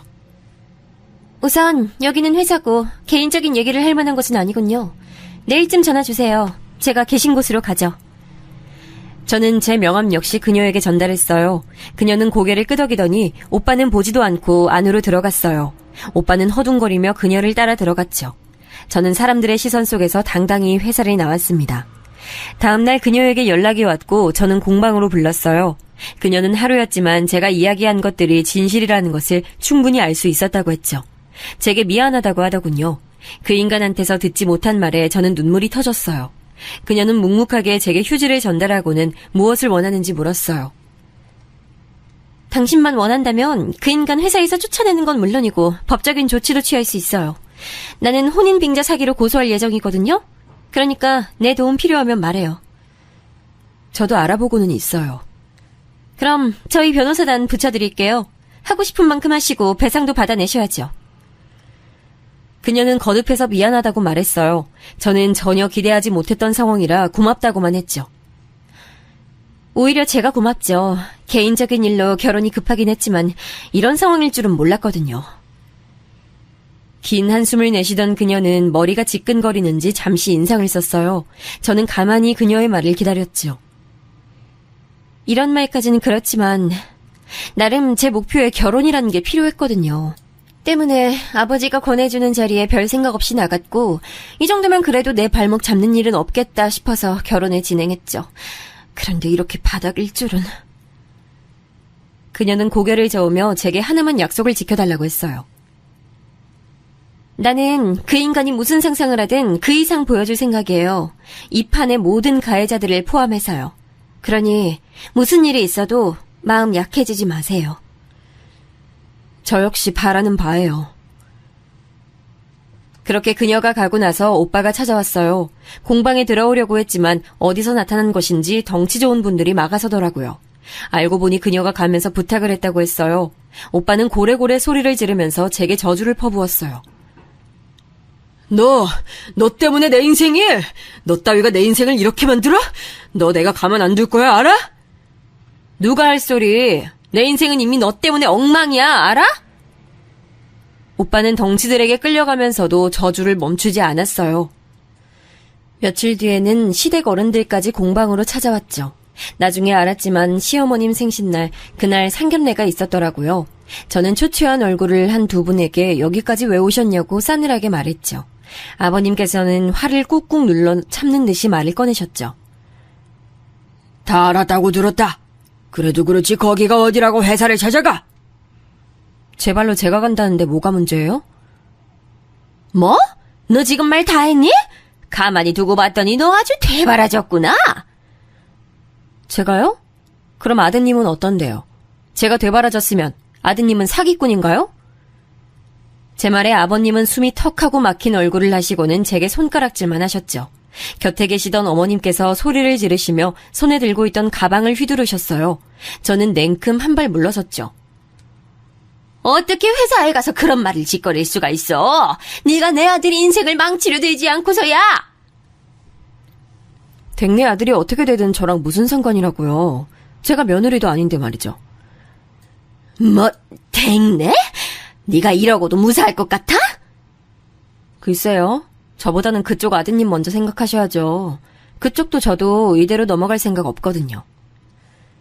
어머님은 이를 악물고 제 머리채를 잡으려고 손을 뻗어 오셨어요. 초반에는 아버님이 말리시는 것처럼 하시더니 곧 뒷짐을 지고 서 계셨죠. 뒤에서 보고만 있던 사촌 언니가 뭐하는 짓이냐며 제 앞을 막아섰어요. 저는 당장 경찰에 신고를 하라고 했죠. 시댁 식구들은 경찰에 끌려가면서도 제게 온갖 욕을 했어요. 공방 주변에 사람들이 모이자 두 분은 두리번거리더니 입을 다무셨죠. 이 이야기를 들은 사촌 오빠는 우선 접근 금지 신청부터 해야겠다고 했어요. 저는 그녀가 추천해준 로펌 이야기를 꺼냈죠. 오빠는 그곳이 얼마나 어마어마한 곳인지 한바탕 얘기를 하더니 솔직히 자기보다는 훨씬 더 도움이 될 거라고 하더군요. 저는 그녀에게 전화를 걸어 법적인 도움을 받겠다고 말했어요. 사촌 언니는 공방을 좀 닫고 한동안 멀리 떨어져 있는 것을 추천하더군요. 언제 찾아와 행패를 부릴지 모른다고 말이죠. 하지만 저는 숨지 않기로 했어요. 와서 행패를 부리면 부려보라고 했죠. 그만큼 더 자신들이 나락으로 떨어질 것이 분명했거든요. 소송을 진행하고 있다고 연락을 받고 나서 이제 끝이 보이는가 보다 하고 있는데 오빠가 공방에 나타났어요. 살기등등한 모습은 어디 가고 완전 페인이 따로 없더군요. 그는 저를 보자마자 제 발밑에 납작 엎드려서는 살려달라고 했어요. 어이가 없었죠. 살려줘. 내가 다 잘못했어. 잠시 내가 눈이 돌았나 봐. 미쳤었지. 내가 너한테 그러면 안 되는데 진짜 미안해. 나 한 번만 용서해줘. 늦었어. 난 너 용서 못해. 죽어도 절대로. 나 이대로 가면 진짜 죽어. 회사에서도 한직으로 밀려났어. 무슨 말도 듣도 보도 못한 지방으로 가래. 거기에 무슨 소송이 어쩌고 하면서 집에 자꾸 날아와. 내가 잘못했으니까 네가 나 한 번만 봐줘라. 오빠가 저를 붙들려고 손을 뻗자 저는 몸서리를 치며 뒷걸음쳤어요. 제대로 읽어보지 그래? 그 소장들. 거기에 보면 접근 금지 명령도 있을 텐데. 야, 너 진짜 이대로 보고만 있을 거야? 저는 코웃음을 치며 말했어요. 당연하지. 내가 가장 바라는 모습이야. 빨리 꺼져. 접근 금지 어겼다고 신고하기 전에. 오빠는 욕을 짓거리며 저를 노려보고는 공방의 물건들을 닥치는 대로 던지고는 나가버렸습니다. 전 놀라기는 했지만 차분하게 사진을 찍어두고 망가진 것들을 한 곳으로 모아두었어요. 오늘 있었던 일까지 다 배상을 받아낼 생각이었거든요. 법정 공방은 이어졌고 결론은 저와 그녀의 승리로 끝났어요. 당연한 일이지만요. 저는 신혼집으로 살던 곳을 포함해 배상금을 두둑하게 받았어요. 들리는 소문에 의하면 시댁 식구들이 살던 곳도 경매로 넘어가게 돼서 다들 흩어져 지낸다고 하더라고요. 오빠는 회사를 그만둘 줄 알았는데 그렇게 질색하던 지방으로 내려갔다고 해요. 제 발로 뛰어나가도 나가야 할 상황에서 무슨 생각인지 모르겠더라고요. 저희 부모님은 혼인신고가 안 되어 있어서 다행이라고 하셨어요. 그냥 길고 긴 나쁜 꿈 꾸었다고 생각하라고 하더군요. 그렇게 제 생활도 안정이 돼가기 시작했어요. 아가씨에게도 잘 지내고 있다는 연락이 왔죠. 저는 모든 일을 다 얘기했고 아가씨는 피부치라 마음은 아프지만 인과응보라고 하면서 이제는 자신과 상관없는 일이라고 했죠. 저는 무슨 일이 있거든 언제든 연락을 달라고 했어요. 아, 그러고 보니 오빠와 결혼 얘기가 오갔던 그 여자도 몇 번 제품 주문을 한다고 공방에 오다 보니 이제는 친구가 됐답니다. 비록 제 인생에서 도려내고 싶은 일부분이 되었지만 그래도 사람을 얻지 않았나 생각하면서 오늘도 씩씩하게 공방문을 여는 것으로 하루를 시작하고 있습니다.